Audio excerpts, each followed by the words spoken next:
Honourable Minister, thank you very much for accepting the invitation with the Farmer Organization.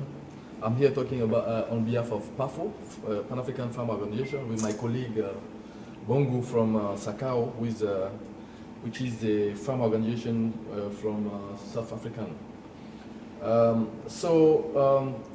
Before starting, I would just want to know to have let's say a global view of your vision in Nigeria, because West African farmers are exciting about it, and they just want to have more details about it. What is your vision, strategic priority in Nigeria? Well, first and foremost is that Nigeria used to be a major global player in the 1960s in agriculture. We were the largest producer of palm oil in the world. We accounted for 47% of global supply. If you take a look at groundnuts, for example, we were the largest supplier of groundnuts in the world. If you take a look at cocoa, we were the second largest producer of cocoa in the world. But when we found oil, we let all that go away. And so Nigeria transited from being a major player in the global food market to becoming one of the largest importers of food, the largest importer of rice in the world, and the largest importer of wheat, for example, from the United States. And so what we're really trying to do now is that we're going to take all our assets. We have 84 million hectares of land.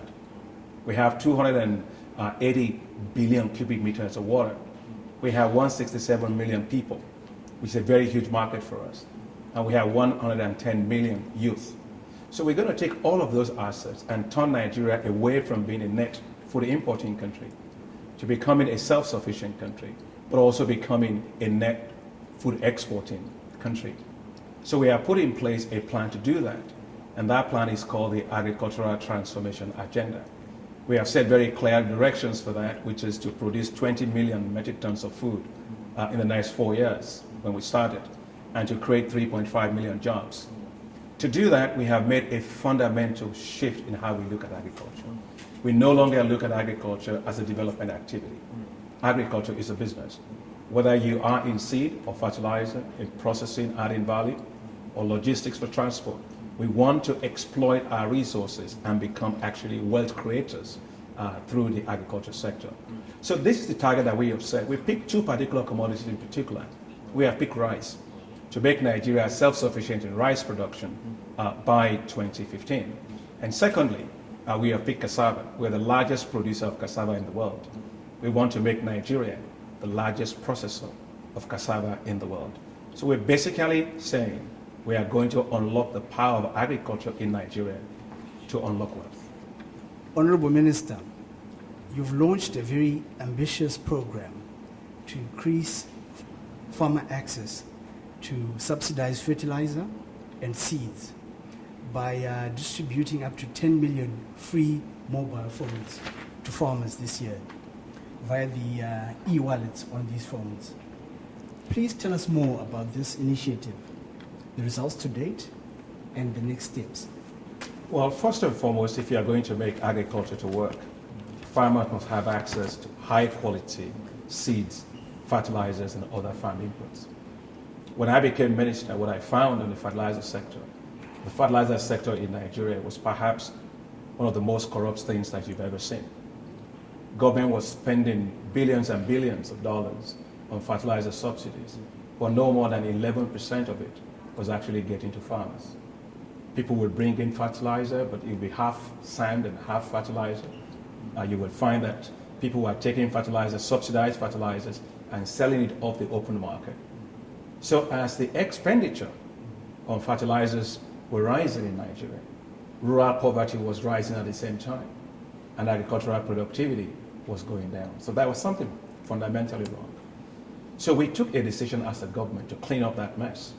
The President Goodluck Ebele Jonathan, gave us the massive support to do that reform. So we decided to take the government out of procurement and distribution of fertilizer. It took us 90 days to end the corruption of 4 decades in Nigeria. Secondly, we decided that we had to know our farmers. If we say we are spending money for farmers, who are they? Where are they located? And we did a major census of our farmers. We started with 4.2 million farmers last year. This year we will reach 10 million farmers. And this allows us to know the beneficiaries so we can target them better. Third, we decided to take advantage of technology. The mobile phone is the most important tool in the hand of a farmer. And so we decided to give subsidies for seeds and fertilizers directly to our farmers over their mobile phones. We send them electronic wallets, so they have electronic vouchers on their mobile phone. They will go to the input supplier closest to them. They will use that to buy their seeds and fertilizers. No minister involved, no politician involved, no local government official involved, straight to the farmer. It worked. The farmers are not as illiterate as people think. They were able to use the mobile phones well. In 120 days, when we launched the program, we reached 1.2 million smallholder farmers just in 120 days of the program. By the end of this dry season 2013, we will have reached 1.7 million farmers. And this year, we will specifically for the main season reach 5 million farmers. What has been the impact? First and foremost, it has created dignity for the farmer.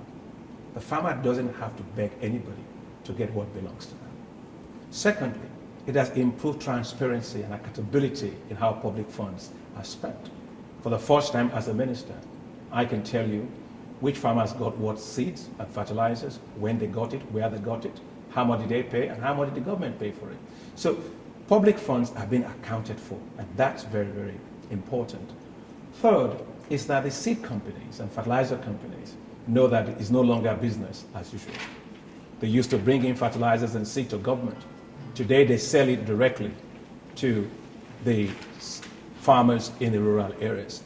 And as they are doing that, see what has happened. In 1 year, they sold $100 million worth of fertilizers directly to farmers instead of selling it to government warehouses. They sold $10 million worth of seeds to farmers instead of selling back to government.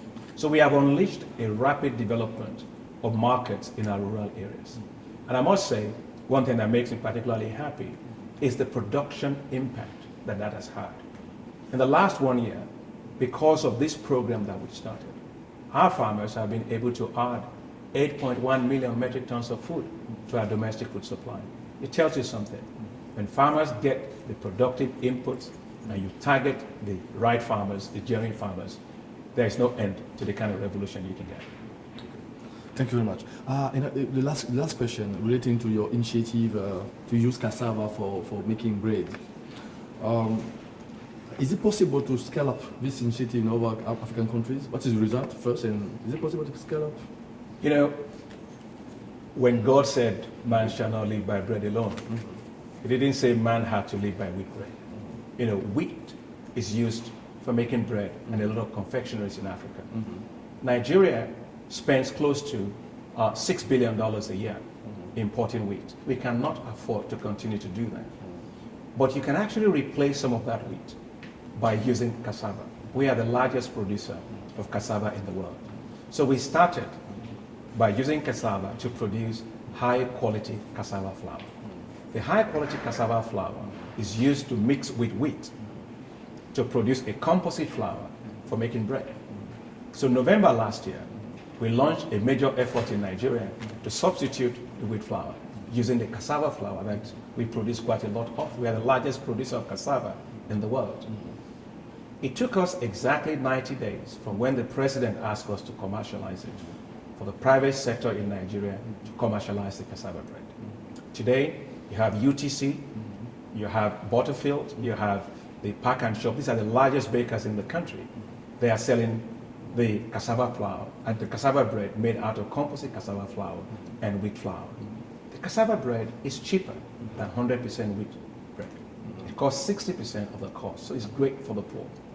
Secondly, is the fact that it's healthier bread because cassava bread has lower gluten, so you don't have a lot of allergies to gluten. And third, it has something they call low glycemic index, which means that the speed at which sugar enters your body is what they call a glycemic index. Cassava bread has a lower glycemic index than wheat flour bread. So that bread, we are now training our master bakers in rural areas that they can do this bread all across the country. We are importing already 18 large-scale, high-quality cassava flour processing plants that will allow Nigeria to process 1.3 million metric tons of high quality cassava flour, so that we can have cassava bread all across Nigeria. We have already started, the private sector in Nigeria have started distribution networks in Ghana and also in Togo. In fact, right here in Brussels, I understood that yesterday that cassava bread has already hit the market here in some of our niche markets with Nigerians that are actually here. African countries all spend a lot of money buying it, but they can actually reduce some of that by using cassava flour. So my own appeal is for all African governments to focus on this import substitution strategy, to create markets for their cassava, to create markets for their farmers, to reduce the cost of bread for their citizens, and to turn what we have in abundance in Africa into an export-oriented market by developing composite cassava flour for making bread.